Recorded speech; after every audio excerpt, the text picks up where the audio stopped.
All right, let's read some codes here. I'm going to plug this into the ODB2 port. Put the key in. And turn it to on.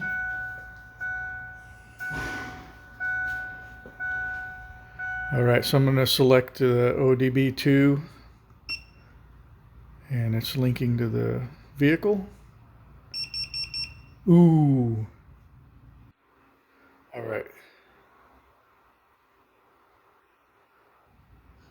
Erase previously stored data. Yes, that's on this device.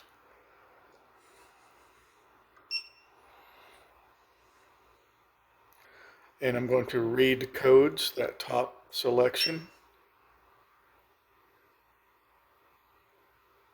I'm going to do stored codes.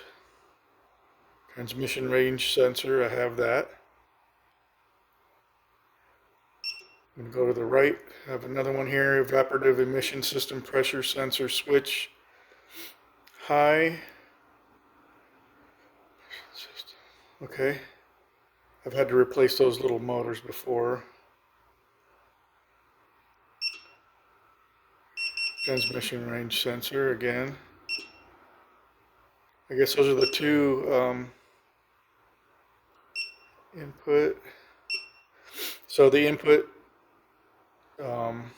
for this transmission range circuit is faulty. I have a replacement. I'll switch that. The emission thing, not sure. I'm going to do some general kind of maintenance on this guy, and then we'll go from there. I do know also that it has a problem with the differential. It's a limited slip differential, so there's clutch packs in there that are faulty. I'll have to replace those. That'll be a pretty big job, but I'm going to get the information for that and repair that in the future. But for now, I'm going to just kind of start installing some components that I have, do some general, change the wipers, filters, change the oil. I have brakes and ignition coil packs. So see how much of that I can do today.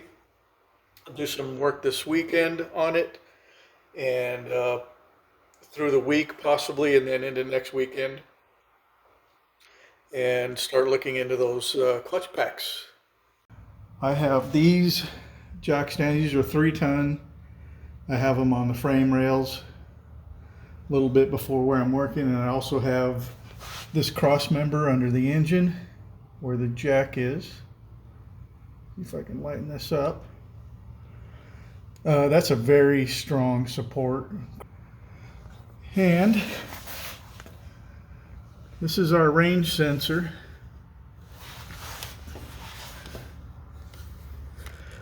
This turns with the position of the drive gears.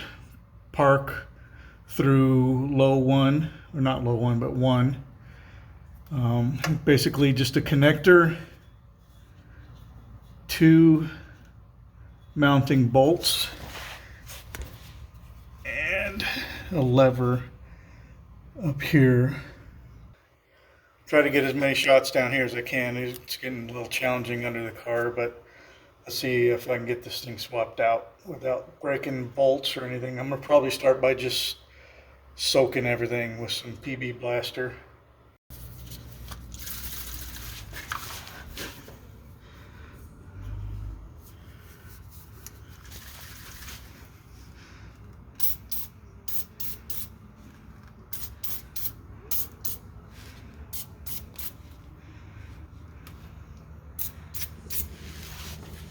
While the PB Blaster's soaking over there, I'll probably let it soak for about 15 minutes.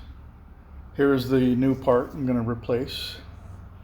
Notice that it indicates where the neutral should be when it's installed. So after I install it, I will put it into neutral and make sure those line up.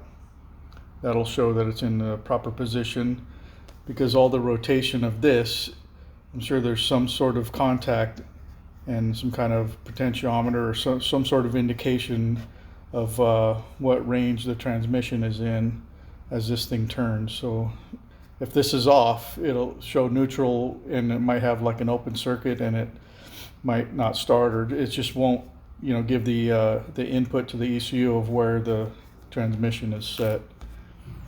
Here is the part number, and I'll check on that in a little bit, and we'll try to remove the original old sensor. All right, I'm going to try to get this guy off. The scary part is there's two things here I'm worried about. As I clean this up a little bit, try to get any gunk off of here. That stuff will just be shuffled through, catch on anything that I'm trying to pull this off of the shaft. That grime will get caught in there and cause things to be a pain. So there's two things I'm worried about. They're a little bit rusted, these bolts, and they're tiny. This is I think an 8mm head on this thing. So let's see what happens here. Hopefully you can get this. So on this model, the shaft that connects to the shift cable, there's a little arm that comes out and then the cable goes up. That's between the sensor and the transmission, so I don't have to disconnect any of that. So it should be as easy as disconnect the cable and these two bolts.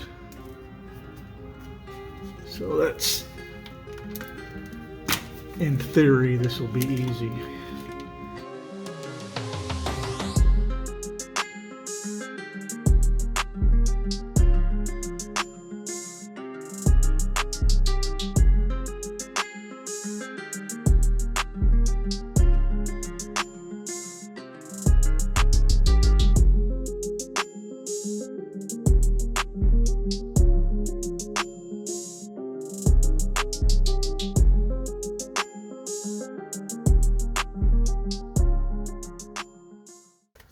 Locations, basically the landings here for the screws, the bolts that hold this on.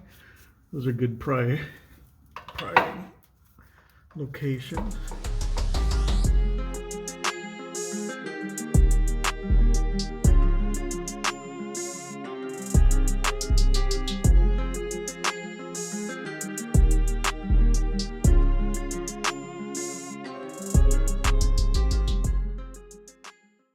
All right, here's a side-by-side comparison. Here's the one I removed.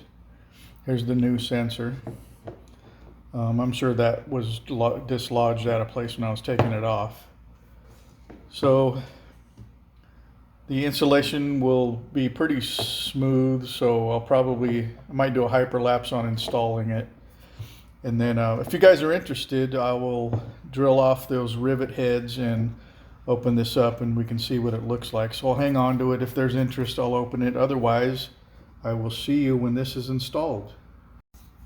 So here's a little standard practice of what I do when I am installing something with the bolts or nuts.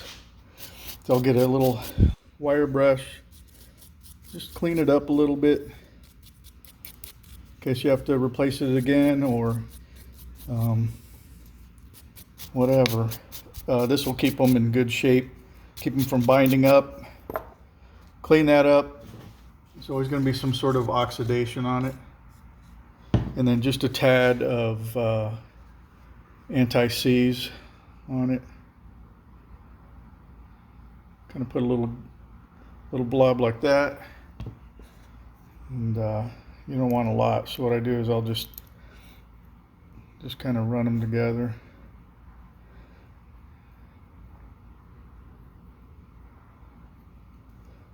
There you go.